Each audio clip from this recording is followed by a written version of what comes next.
kembali lagi bersama saya Istiqomah di acara podcast Badan Pengelolaan Kekayaan Intelektual Podcast PPKI yang kali ini pertemuan kita ketiga. Siang hari ini saya sudah didampingi 3 narasumber ya.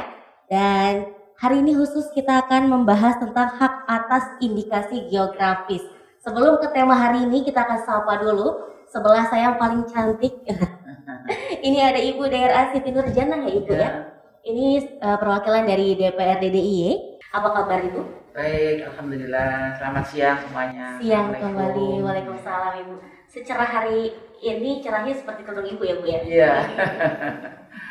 Dan selanjutnya di sebelahnya ini kita kedatangan Ketua Paguyuban Batik Tulis Niti Daerah DIY. Ini ada Bapak Afif Syakur ya Bapak ya? Ya, selamat siang untuk pemirsa semuanya. Salam cantik. Siang kembali, salam cantik. Kalau saya salam cantik Pak. Ya. Dan sebelahnya lagi, ini adalah perwakilan dari pemerhati hak kekayaan intelektual, ada Ferianto SSI MH ya Pak ya? Selamat siang Mbak. Siang kembali. Mbak, selamat siang. Siang kembali, apa kabar nih Mas-mas dan Bapak-Bapak? Baik, ya langsung baiknya kompak nih ya. Semoga ini memberikan pertanyaan dan juga jawaban untuk teman-teman soal hak kekayaan intelektualnya juga kompak ya. Iya, yang penting enjoy ya Bu ya. Yang penting enjoy, betul sekali.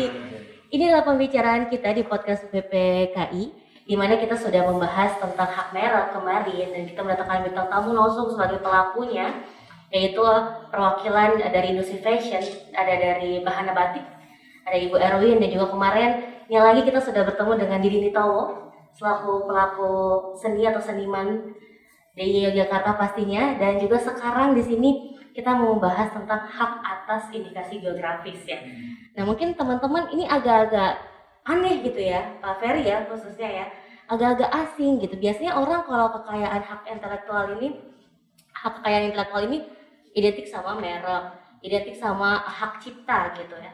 Apa yang dimaksud dengan hak atas indikasi geografis nih Pak Ferry? Mungkin selaku pemerhati haki bisa memberikan penjelasan dulu kepada audiens dan juga teman-teman nanti yang bergabung. Oke, jadi baik, terima kasih atas pertanyaan pertama yang diberikan kepada saya. Jadi indikasi geografis itu adalah salah satu rezim dari perlindungan hak kekayaan intelektual, di mana indikasi geografis itu adalah dalam lingkup perlindungan merek. Dalam dasar hukum kita Undang-Undang 20 tahun 2016 tentang merek dan indikasi geografis, di mana indikasi geografis itu adalah tanda yang menunjukkan asal suatu produk itu dihasilkan.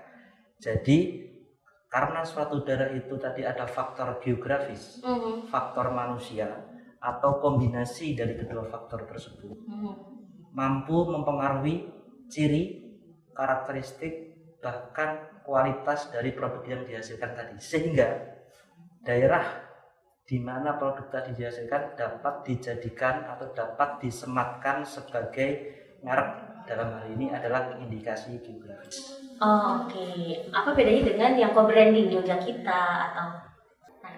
Jadi di sini ada 3 bagian.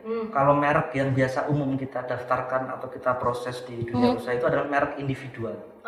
Sedangkan indikasi geografis itu adalah merek dalam kategori milik komunal atau komunitas. Jadi indikasi geografis untuk dijadikan sebagai brand itu tidak bisa didaftarkan secara individu, harus melalui komunitas atau komunal, nanti melalui pemerintah daerah. Sedangkan co-branding sendiri, misalnya 100% Jogja, Jogja atau Jogja Tradition itu adalah merek pelengkap atau merek pendamping. Di samping merek utamanya tadi indikasi geografis. Nah, co-branding itu adalah merek pendamping yang dapat menguatkan identitas dan reputasi dari merek utama tadi.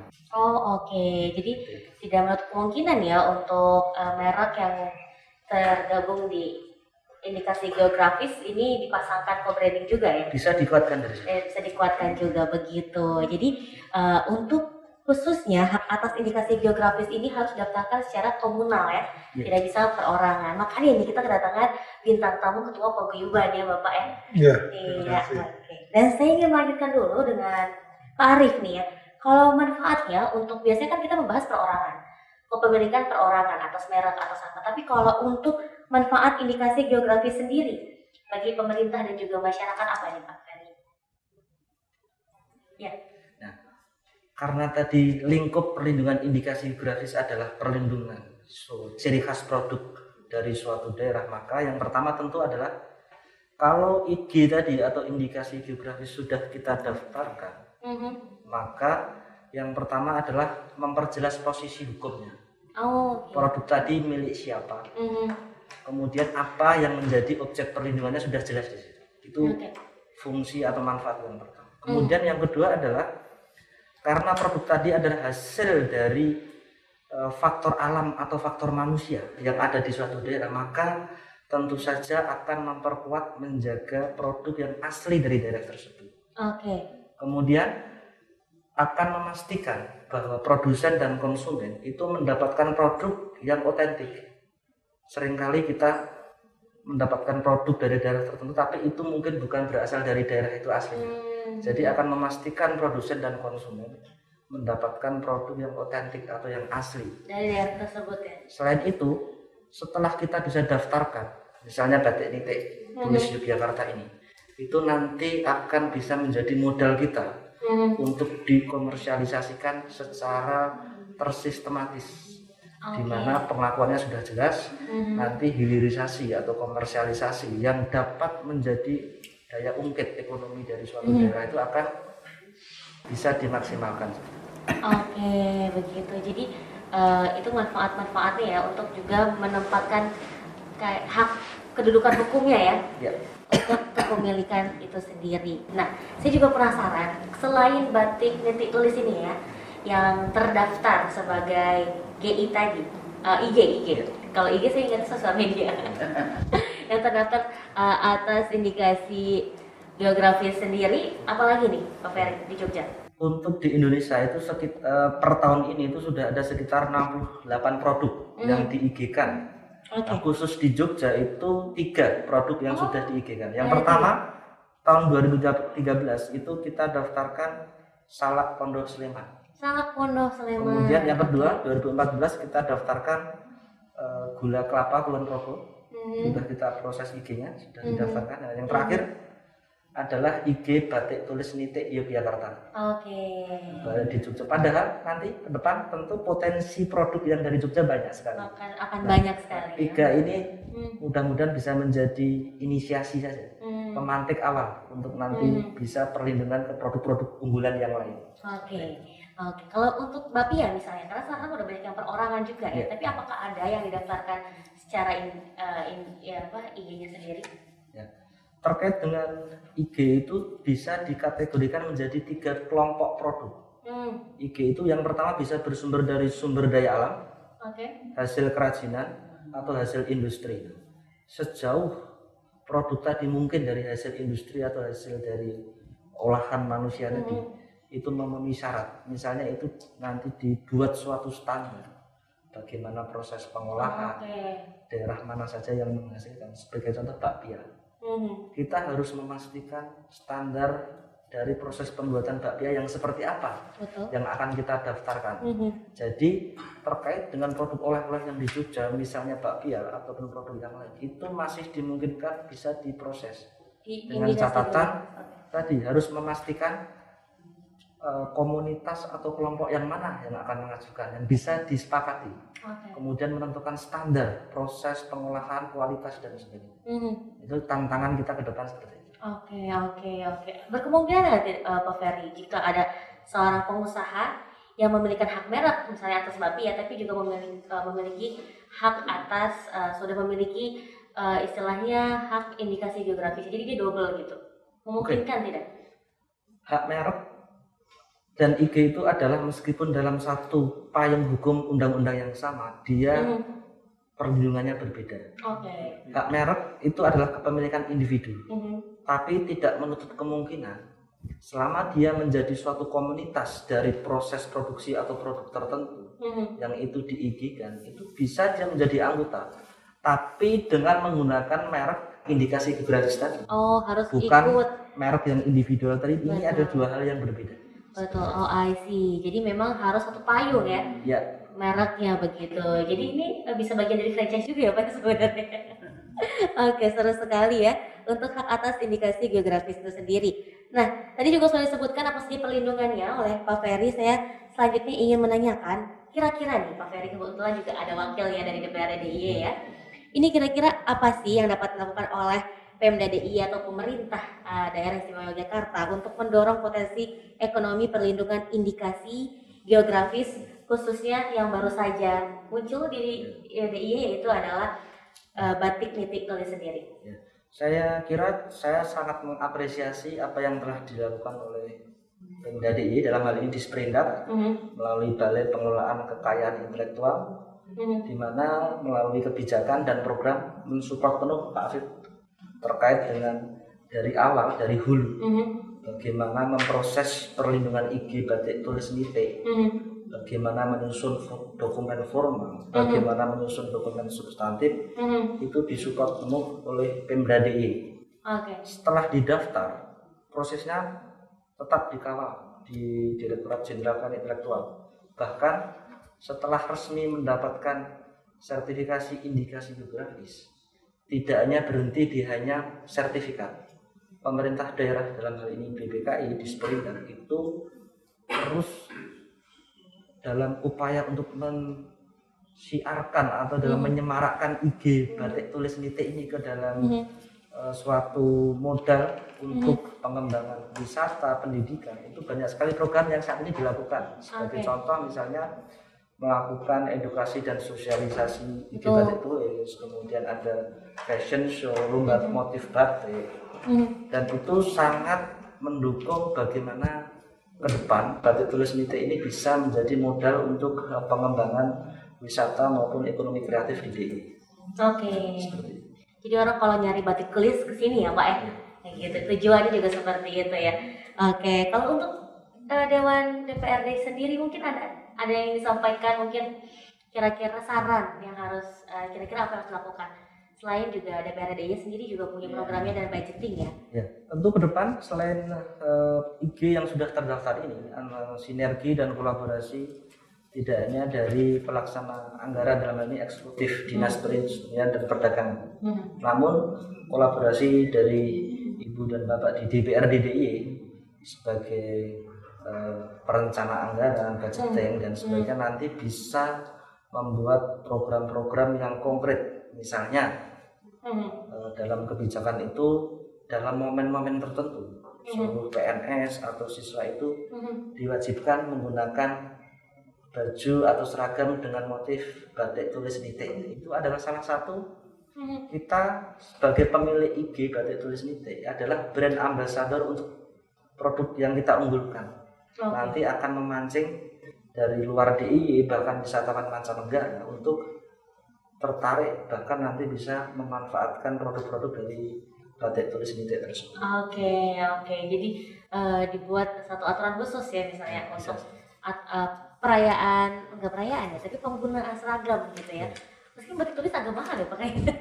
Bahkan satu lagi menambahkan salah satu yang akan dilaksanakan di pemerintah DIY dalam hal ini di Dinas Perindustrian dan Perdagangan DPKI itu pada tanggal 23 November itu untuk melaunching atau gebiar batik nitik. Ada gebiar batik nitik. Gebiar batik nitik itu adalah salah satu branding, membangun branding promosi dari produk IG batik tulis nitik.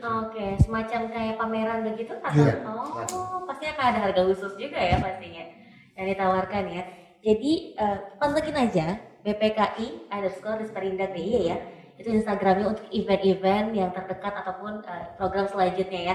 Untuk teman-teman yang menyukai batik lokal yang khas Jogja, apalagi sudah ter-IG-kan, yaitu ada batik tulis nitik daerah istimewa Yogyakarta. Nah, selanjutnya saya ingin beralih ke Pak Afif ya, karena Pak Afif juga salah satu bagian dari topik hari ini.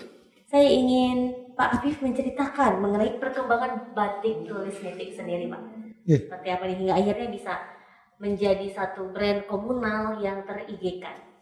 Terima kasih. Jadi kalau kita bercerita tentang batik adalah bercerita tentang proses tentang warna menggunakan canting dengan bahan malam, ya, malam panas dan lain sebagainya. Jadi ini juga sudah di SNI-kan, ada standar nasional tentang batik itu sendiri. Dan pada saat apa sih hubungannya batik kok dengan indikasi geografis? Jadi batik tulis nite ini mempunyai kekhasan yang khusus ya, dari bentuk canting yang canting seperti biasa, tapi dibelah menjadi 4, sehingga pada dituangkan itu berupa titik-titik yang segi 4. Yang ini tidak dimiliki oleh daerah-daerah lain. Nah ini sesuatu yang kita mampu bahwa ini menjadi branding daerah istimewa Yogyakarta. Jadi orang mengatakan batik boleh milik siapa saja atau di mana saja. Tapi pada saat berbicara soal batik nite itu adalah daerah istimewa Yogyakarta. Karena bentuk cantingnya yang berbeda, cara menitikkannya juga di titik-titik tidak digaris, tidak diseret. Nah ini ada semacam pertanggungan jawab daripada pada saat ini menjadikan dokumen indikasi geografis ya, yaitu istilahnya tadinya dari tradisi lesan menjadi tradisi tulisan, sejarahnya itu ada, kenapa menjadi seperti ini. Jadi di era Sultan Hamengkubuwono ke-7, di era Bung Diningrat, bahwa ide kreatif batik nite ini berawal dari patola yang mahal sekali, akhirnya dituangkanlah dalam bentuk batik dalam proses yang dinamakan batik nite itu sendiri. Nah ini sejarahnya ada. Terus juga masyarakatnya itu juga ada di situ yang memang hanya membatik nite itu sendiri. Luar biasa. Karena sejarahnya ada, masyarakatnya ada, dan ini menjadi kekhasan daerah itu, maka dibentuklah perkumpulan atau paguyuban, dan paguyuban itu juga tidak semata-mata harus ke Kemenkumham mendaftarkan, ini juga harus dukungan dari pemerintah. Ya. Karena dengan dukungan dari pemerintah ini bahwa ke depan ini menjadi satu perlindungan dari masyarakat daerah tersebut, juga ke depan bahwa ini harus lebih maju, lebih bermanfaat. Apakah setelah mendapatkan indikasi geografis ini bermanfaat nggak bagi masyarakatnya kita? Nah ini adalah gayung bersambut, kita sama-sama memajukan daripada batik nite ini, baik go nasional maupun internasional, karena ini adalah branding daripada daerah istimewa Yogyakarta itu. Jadi itu sekaligus yang mendasari ya Pak ya? Iya, itu kenapa dasar-dasarnya. Terindikasikan juga gitu ya, terindikasikan juga gitu, karena memang ada tujuan yang besar selanjutnya untuk bisa memajukan masyarakatnya juga. Iya, dan yang paling bangga ini adalah batik tulis nite Yogyakarta ini yang pertama di Indonesia. Di Indonesia. Ya, jadi daerah-daerah lain belum pernah mengigekan ya.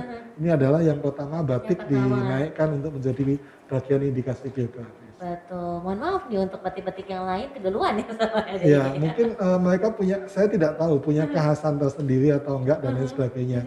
Cuman kalau setiap daerah hampir sama dan tidak ada kekhasan, itu pun tidak bisa diajukan sebagai indikasi geografis. Betul, berarti ini juga sudah lolos uji ya? Iya, sudah lolos uji karena bentuk canting yang berbeda. Jadi canting biasa dibelah menjadi 4. Hingga pada saat dituangkan membentuk segi 4. Ini tidak dimiliki oleh daerah-daerah lain. Betul. Paling dimiliki Meteor Garden Pak. Ya. Terus cara batiknya kalau biasa membatik itu kan digaris, ini enggak, semua dititik-titikkan hingga membentuk motif. Dan kita sudah mendokumentasikan ada 79 motif yang memang menjadi bagian masyarakat Yogyakarta ini. Pembatiknya ada berapa orang Pak kira-kira? Satu desa itu memang mereka mampunya membatik nite itu sendiri. Satu desa ya? Primulyo, dari Bantul.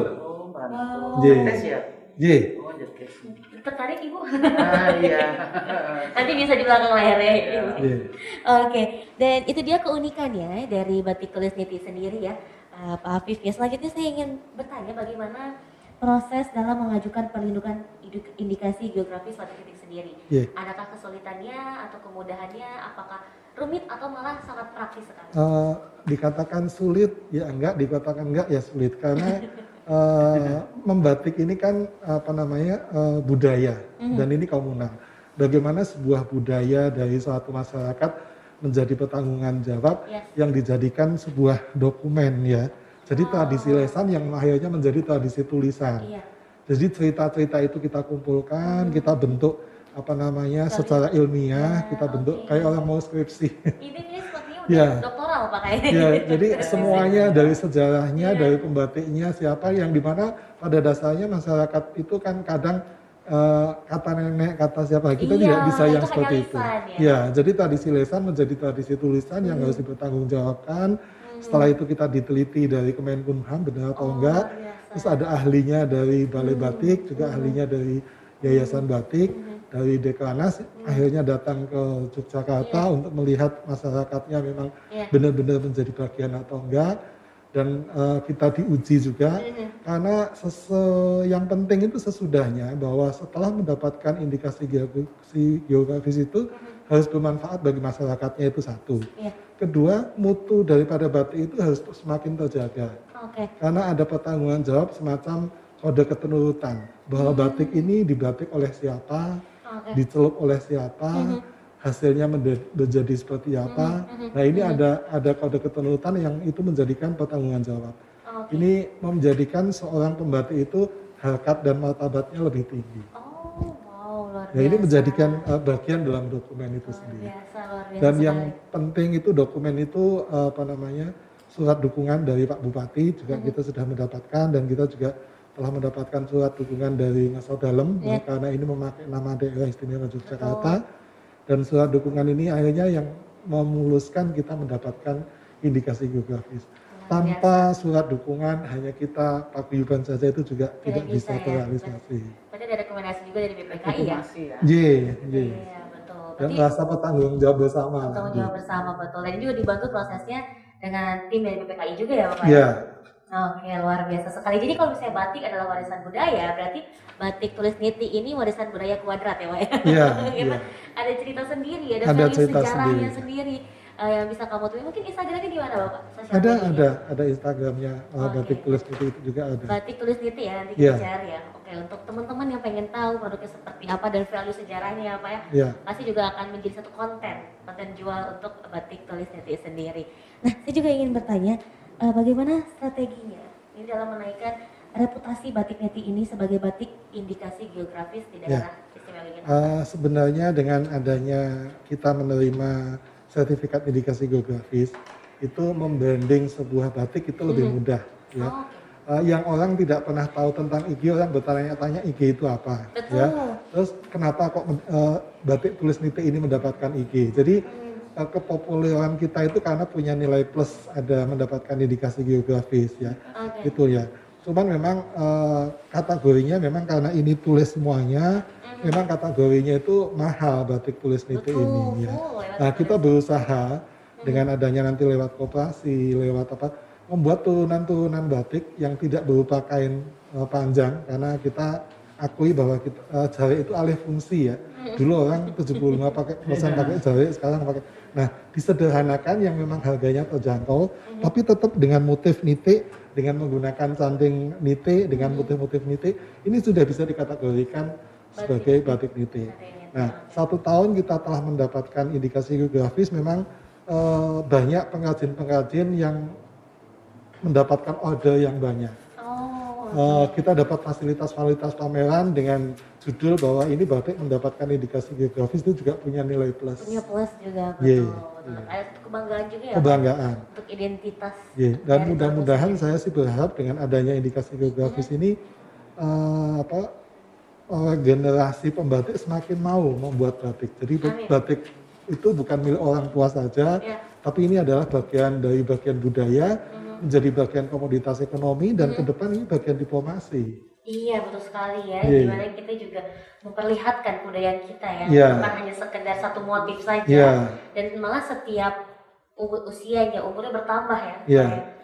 Jadi batik selain komoditas budaya yang memang digunakan bagian dari hidup manusia dari lahir sampai meninggal, batik ini diperdagangkan sebagai komoditas ekonomi, dikuatkan dengan indikasi geografis, dan kita akan ke internasional bahwa ini bagian daripada diplomasi, karena ini bagian masyarakat suatu daerah. Betul, suatu daerah, apalagi khususnya daerah istimewa Yogyakarta. Itu sangat valuable sekali ya, Pak Afif ya. Sayangnya Bapak belum pakai sekarang. Yang saya pakai bukan niti. Kalau sekalian pakai batik niti kan sekalian bisa. Dipromosi Tapi kita langsung dibawain nih Bu Dia. Ini masih berapa persen jadinya nih Pak? Oh ini masih baru batiknya aja, jadi proses membatiknya aja. Dari pertama yang awalnya di kotak-kotak dulu, ya setelah itu di titik-titik, setelah itu ini menjadi satu motif. Bahannya ini katun. Ya. Jadi batiknya, dan ini batiknya apalan. hanya alat bantunya di kotak-kotak saja. Oke. Setelah itu dihias sendiri oleh Titiknya sendiri. iya, oleh Oke, sendiri. luar biasa sekali. Dan ini ya. sudah terdokumentasi 79 macam motif bunga-bunga yang ada di dalam nitik ini. Batik nitik Iya, sendiri. Wow. macamnya. Luar biasa sekali ya teman-teman BPKI dan juga teman-teman Haki yang ingin sekali tertarik dengan brand batik tulis niti ini, bisa langsung ya Pak di Instagramnya dicari aja. Iya. Karena itu satu desa memproduksi batik tulis niti ya Pak. Iya. Oke. Bagaimana Ibu Siti Ya. mendengarkan industri perbatikan di Yogyakarta Iya. yang semakin berkembang ini kesannya? Iya. Setelah mendengarkan apa yang disampaikan baik Mas Ferry maupun terutama Mas Arif ya. Iya. Mas Arif dari Ketua Paguyuban Batik Tulis Tulis Nitik Daerah Timur Jakarta. Ini saya memang baru sekarang ini saya mengetahui gitu ya. Iya.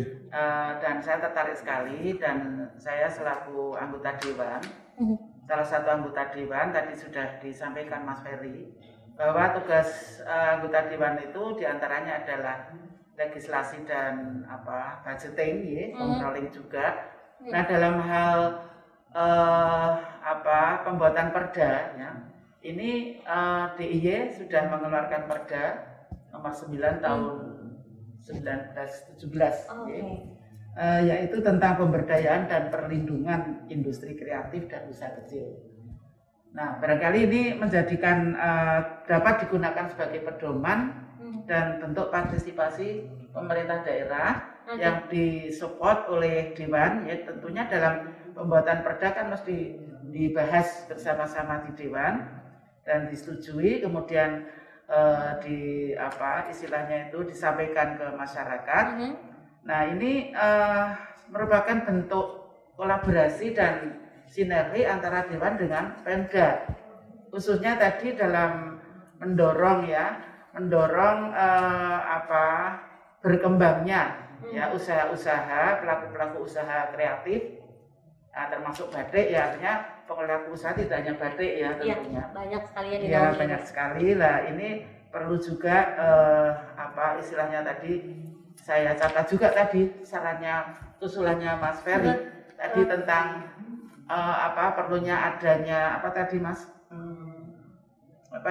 edaran edaran misalnya edaran gubernur gitu untuk pemakaian Batik seragam ya di kantor-kantor di DIY ini dengan mungkin memakai batik ya, batik yang khas gitu dengan yang tadi disampaikan. Nah itu kebetulan saya ada surat edaran gubernur ini ya, nomor 519 tanggal 14 Mei 2020. Ini karena mengantisipasi pandemi itu, karena banyaknya pelaku-pelaku usaha yang mengalami kolaps ya, jatuh. kolaps ya. Jadi yang kolaps tidak hanya yang besar ya, Yang kecil tapi kebanyakan malah yang kelihatan kolaps itu malah yang besar. Iya betul. Ya, tapi yang UKM atau IKM itu yang itu malah masih bisa bertahan. Karena apa? Karena yang IKM ini kan atau UMKM itu penggunanya atau pembelinya kan juga masih kita saja gitu. Artinya tidak misalnya jatuh nanti untuk bangun itu modalnya nggak begitu, ya tidak terlalu banyak. Nah ini surat edaran gubernur itu tentang himbauan pembelian produk UMKM di wilayah DIY. Nah ini kan pas sekali ya untuk mendorong tadi, ini menjadi dasar untuk nantinya batik itu menjadi seragam gitu ya, kapan misalnya saat dalam 5 hari kerja itu setiap. Tapi sekarang sudah ada memang hari Kamis itu pakai batik gitu ya. Tapi batiknya juga belum seragam gitu, masih teng belentong. Nah, ini masih ada yang batik cap juga mungkin. Iya, jadi pokoknya batik gitu. Nah ini kalau bisa nanti istilahnya itu betul-betul ya Pemda itu mendorong UMKM. Nah, para pelaku usaha batik ini sehingga akan berkembang dengan baik. Dan saya juga memberikan penghargaan kepada Mas Arif dan teman-teman yang Mas Afif, saya Mas Afif yang sudah begitu fokus gitu ya, fokus ke batik tulis nitik ini. Ya bisa satu kampung ya Mas Afif? Iya, satu desa. Satu desa. Iya. Nah, ini luar biasa loh. Iya. Jarang kalau satu desa itu bisa berproduksi secara kompak seperti Iya. itu, dan itu mungkin sudah mendunia ya. Iya. Sudah mendunia. Nah itu ya, jadi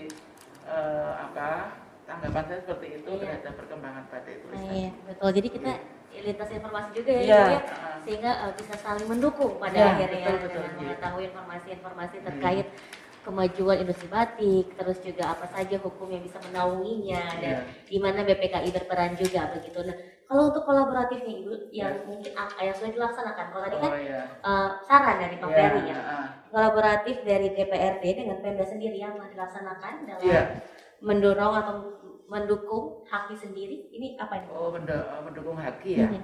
Jadi kolaborasinya itu selain dengan bentuk perda tadi kan itu jelas ya, perda itu kan payung hukum. Itu kan bentuk kolaborasi yang merupakan yang kelihatan sekali lah gitu ya. Dan selain itu, selain perda itu juga ditindaklanjuti dengan mendukung atau memberikan persetujuan terhadap program-program yang diusulkan oleh OPD, dalam hal ini mungkin Disperindah kan gitu ya, atau Dinas Koperasi dan UMKM. Nah itu kolaborasinya seperti yang sekarang ini dilaksanakan, yaitu memberikan edukasi. Edukasi tentang pentingnya Haki atau HKI ya terhadap para pelaku usaha. Nah karena ternyata tingkat pemahaman terhadap pentingnya Haki ini masih rendah. Masih rendah sekali ya. Masih rendah. Jadi mereka itu punya usaha, ya sudah berkembang, tapi nggak tahu kalau itu perlu didaftarkan pada Haki sendiri. Karena kan juga hak-hak ini ada banyak sekali. Ada apa deh Pak Ferry ya? Dari mulai orang cuma familiar dengan hak cipta, hak merek aja gitu. Iya, itu jadi kemarin ada ini belum selesai ya, ada edukasi. Itu kalau bisa ya merata ya, supaya merata dalam arti menyentuh semua pelaku usaha, baik yang sedang, besar, sedang maupun yang kecil gitu. Karena yang besar pun mulanya kan dari yang kecil. Betul. Supaya mereka bergairah gitu. Betul. Merasa mereknya itu terlindungi gitu. Betul. Nah, dia punya merek apa gitu ya. Misalnya ada kalau di Surabaya itu rawan setan gitu ya. Itu justru malah istilahnya orang penasaran. Kok dijenengke setan kok ternyata pedesan itu loh. Ya, itu contoh ya di sana. Kalau pedesan agak misuh ya, Bu. Misuhnya itu yang mengindikasi. Terus ada bakso apaan gitu ya. Bakso rudal atau lah ini monggo baik berupa makanan, baik industri yang lain itu bisa didorong ya, digairahkan gitu. Seperti Pak Afif hari ini ya, sangat antusias sekali kita melihatnya. Iya betul, amin. Semoga terus berjalan dan terus dipantau ya Bu ya programnya dan bisa saling berkoneksi, bekerjasama saling mendukung industri kreatif di Yogyakarta, pelaku seni dan juga para pelaku ekonomi kreatif lainnya juga gitu. Nah, saya juga ingin tanya ya kepada Ibu Siti. Ini selain yang tadi, saya ingin tanya personal mungkin dari apa yang Ibu alami hari ini, mendengarkan cerita tentang batik tulis nitik juga. Kira-kira Bu seberapa penting sih penyusunan kebijakan dalam perlindungan kekayaan intelektual di daerah? Oh iya, jadi penyusunan kebijakan ya untuk perlindungan Haki ya, terutama perlindungan kepada para pelaku usaha ekonomi kreatif, baik ekonomi kecil, menengah, sedang maupun yang sudah besar, itu penting sekali karena diharapkan dengan peraturan kebijakan ya itu maka persaingan bisnis menjadi lebih sehat ya, lebih sehat, lebih kondusif, lebih terkendali. Jadi lebih aman dan nyaman karena ada kepastian hukum yang lebih jelas. Betul. Nah itu kan penting sekali kebijakan itu dibuat dan kemudian diterapkan ya dalam melindungi para pengusaha itu. Betul. Untuk melindungi jiwa-jiwa yang gelisah ya Ibu ya. Iya, itu bahkan pernah saya membaca itu Menteri siapa itu yang Mas Uno ya, Menteri Pak Pariwisata.